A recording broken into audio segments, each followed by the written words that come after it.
Saya yakin hampir semua dari kita pernah kena fenomena paling ngeselin di dunia ini, dibanding-bandingin sama anak orang lain. Tuh lihat si Budi, udah ranking 1, sopan, rajin ngaji, kamu kapan?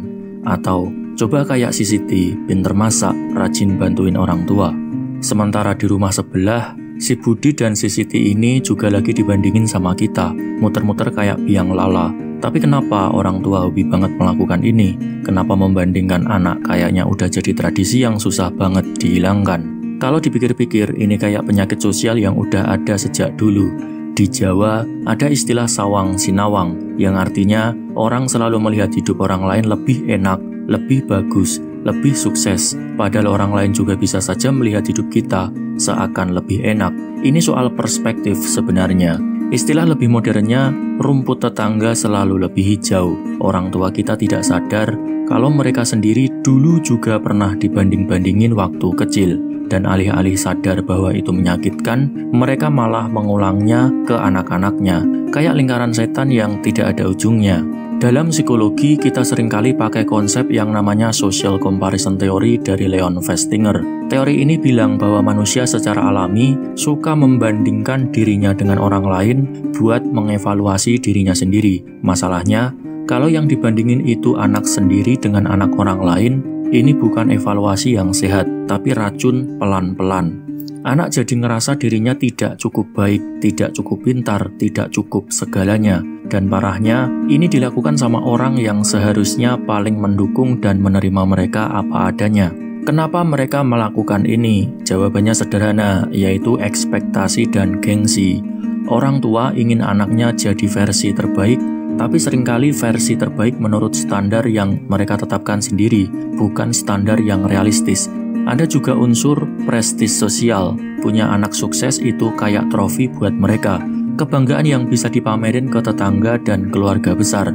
Makanya, kalau ada anak orang lain yang kelihatan lebih unggul, naluri pertama mereka bukan mendukung anaknya buat berkembang dengan caranya sendiri, tapi malah menjelek-jelekin dan membandingkan. Lucunya, banyak dari mereka tidak sadar kalau membandingkan anak itu kayak ngajarin mereka buat tumbuh dengan rasa rendah diri, atau malah jadi kompetitif beracun. Anak yang terus dibandingkan akhirnya tumbuh dengan dua kemungkinan. Pertama, jadi minder, mereka merasa tidak pernah cukup baik, akhirnya selalu takut gagal, takut mencoba, atau malah jadi orang yang tidak punya harga diri.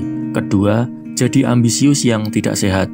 Mereka tumbuh dengan obsesi buat ngalahin orang lain, bukan buat berkembang sesuai potensi mereka sendiri. Dan yang lebih parah lagi, ini tidak cuma berhenti di masa kecil. Kebiasaan dibanding-bandingin ini terbawa sampai dewasa. Anak yang terus dibandingin bisa tumbuh jadi orang dewasa yang insecure, yang selalu merasa harus lebih dari orang lain buat diterima. Mereka bisa jadi orang yang selalu iri dengan kesuksesan orang lain, atau malah jadi tipe yang hobi pamer buat membuktikan diri mereka lebih baik. Kalau dilihat lebih dalam, fenomena ini juga ada hubungannya sama pola pikir masyarakat yang serba kompetitif tapi dalam cara yang salah. Sejak kecil kita ditanamkan bahwa hidup itu perlombaan. Dari sekolah udah ada ranking, perbandingan nilai, seolah-olah kalau tidak nomor 1, bukan berarti siapa-siapa. Padahal, hidup bukan cuma soal menang kalah, tapi juga soal berkembang sesuai jalur masing-masing. Tapi ya gitu, orang tua tidak mau tahu. Buat mereka, dibandingin itu bukan masalah, malah dianggap motivasi. Kan biar kamu semangat, katanya begitu. Padahal, ini tidak ada bedanya sama mukul orang, terus bilang, biar kamu kuat. Tidak semua orang bisa berkembang dengan cara yang dipaksa dan dibandingin tentunya. Yang ada malah jadi luka batin. Sayangnya, ngomongin ini ke orang tua seringkali percuma. Mereka udah kadung merasa ini normal, wajar dan malah menganggap baik buat anaknya. Kalau kita protes, bisa-bisa dibilang lebay, kurang bersyukur, atau malah dikatain generasi lemah yang gampang baper. Padahal, kalau kita pikir lebih jauh, membandingkan anak itu sebenarnya lebih merugikan orang tua sendiri. Anak yang tumbuh dengan tekanan ini bisa jadi jauh dari mereka saat mereka sudah dewasa. Tidak sedikit anak yang akhirnya memilih buat tidak banyak cerita ke orang tuanya karena merasa tidak pernah dihargai apa adanya. Yang ada cuma semua ekspektasi yang tidak realistis yang justru bikin mereka capek. Jadi kalau dipikir-pikir, fenomena membanding-bandingkan ini bukan sekedar masalah pola asuh, tapi juga masalah sosial yang sudah mengakar. Orang tua membandingkan anak karena mereka sendiri dulu dibandingkan dan terus berulang kayak siklus yang tidak pernah terputus.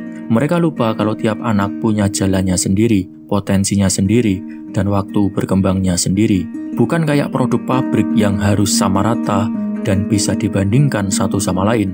Tapi ya begitulah, realitasnya masih jauh dari kata ideal. Selama gengsi masih jadi prioritas, selama orang lebih peduli sama pencitraan sosial dibandingkan kebahagiaan anaknya sendiri, selama sawang sinawang masih jadi budaya, tradisi membandingkan anak ini bakal terus ada